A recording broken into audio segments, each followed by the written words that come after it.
আসসালামু আলাইকুম রহমতুল্লাহ। কেমন আছেন সবাই? আজকে আমাদের শপে একটি রাইস কুকার রিপেয়ারের জন্য এসেছে। রাইস কুকারটার সমস্যা আমরা দেখে নেব।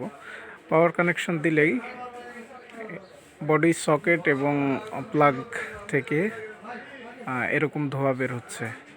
এটা পুড়ে নষ্ট হয়ে গেছে। এটা পুড়ার কারণ হচ্ছে আমরা যখন রাইস কুকারে রান্নার জন্য পাতিল উঠায় দেব, এর আগেই এই সকেটটা ভালো করে দেখে নেব। দেখে নেওয়ার কারণ হচ্ছে রাইস কুকার নড়তে চড়তে পাতিল উঠিয়ে দিতে নামিয়ে নিতে এমন হয় প্লাগটা নড়ে যায়, আস্তে আস্তে এটা বাহিরের দিকে বের হয়ে চলে আসে। এমতো অবস্থায় লুজ কালেকশন হয়, স্পার্কিং করে, বিধায় ওই বডির সকেটটা নষ্ট হয়ে যায়। বডির সকেটটা সবসময় এইভাবে থাকবে, কখনো বাহিরে বের হয়ে আসা যাবে না, তাহলে এই সমস্যাটা আর হবে না।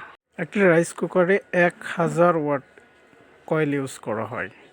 এটা লুজ কালেকশন হলে দুর্ঘটনা ঘটার সম্ভাবনা থাকে, তাই আমরা সাবধানতার সাথে রাইস কুকার ইউজ করব।